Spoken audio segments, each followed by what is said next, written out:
Good evening. Today, a moment of global significance unfolded in Vatican City. Cardinal Dominic Memberti appeared on the balcony of St. Peter's Basilica and made the historic announcement, Habemus Papam. Cardinal Robert Prevost has been elected the new pope, choosing the name Leo XIV. With this proclamation, he becomes the first American to ever assume the papacy in the more than 2,000-year history of the Roman Catholic Church. Pope Leo XIV's election is not only historic but deeply symbolic.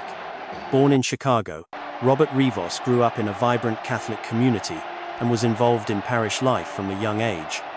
As a teenager, he joined the Augustinian order, one of the oldest monastic communities in the church, known for its intellectual tradition and commitment to service. He later studied at the Gregorian Pontifical University in Rome, a prestigious institution known for shaping many high-ranking church leaders. What sets Leo XIV apart is his extensive missionary work in Latin America, particularly in Peru, where he spent years living among the poor. He didn't just preach, he listened, organized, and stood shoulder to shoulder with indigenous communities. These formative experiences gave him deep empathy and a vision of a church that walks with the poor and responds to the realities of injustice and inequality. Prevost's time in Peru wasn't just a mission, it was a transformation. He learned local languages, shared meals in remote villages, and became an advocate for marginalized voices. These years forged in him a pastoral style, rooted in humility and solidarity. For many, this real-world engagement makes him the ideal figure to lead a global church facing modern challenges. Before his papacy, Prevost held significant leadership roles, most notably as Prior General of the Augustinian Order from 2001 to 2013. His 3 consecutive terms reflect the respect he commanded worldwide. Under his leadership, the order expanded its outreach, especially in underserved regions, enhancing education and social programs. In 2015, Pope Francis appointed him Bishop of Chiclayo, a struggling diocese in northern Peru.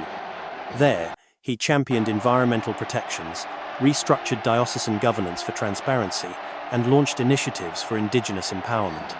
His elevation to cardinal came just a year later, a rare and rapid advancement that demonstrated strong trust from the Vatican. Unlike some clerics known for rigid bureaucracy, Prevost merges strategic thinking with pastoral sensitivity. He speaks boldly on social justice, labor rights, and institutional reform. His presence in international forums from the UN to global climate conferences also amplified the Church's voice on critical issues. But perhaps most remarkable is his leadership style: humble, compassionate, and genuinely people-focused. As Prior General, he lived modestly, avoided self-promotion, and fostered a spirit of community over hierarchy. He led not by authority, but by example. He's also been a bridge builder, a man of dialogue across cultures, faiths, and political divides. In interfaith summits, he has championed cooperation and understanding, seeing the Church as a unifying force in a fractured world. His voice on climate change has been especially resonant, urging action not just from governments, but from people of faith. Prevost's ability to listen deeply and lead with empathy is frequently cited by those who know him. He doesn't rule from above, he walks beside. Whether in Vatican halls or jungle villages, his consistent message is one of dignity, peace, and inclusive love. His vision for the Church includes deeper reforms and expanded interfaith relations. He believes the Church must confront global challenges like poverty, climate change, and displacement not only with doctrine, but with courageous action. During his time as Prior General, he was already active in such initiatives and continues to call for a church that is outward-looking and socially engaged. He has also emphasized strengthening ties with other faiths.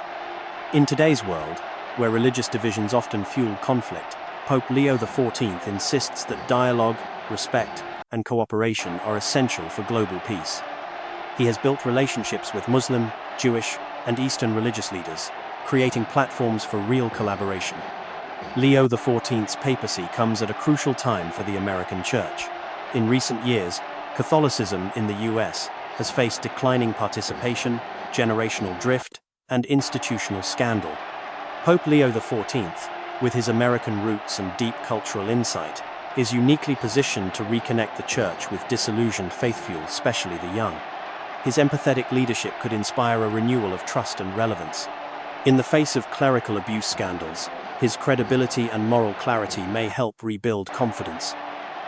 He is known for advocating transparency, reform, and support for victims. His election signals a potential turning point in restoring the Church's moral authority. Internationally, having a pope from the United States could amplify the Vatican's voice on issues like climate change, migration, and human rights. The US plays a leading role in global policy, and a pope with American insight could foster new cooperation between church and state on shared values. Ultimately, the election of Robert Prevost as Pope Leo XIV is both a spiritual and strategic moment. It signals not just a change in leadership, but a renewed direction, a church that listens, reforms, unites, and walks humbly with the people. In this new era, many are hopeful that Leo XIV can guide the church into deeper relevance, broader compassion, and lasting impact. And now we ask, what do you think of this historic choice? Share your thoughts and hopes in the comments below.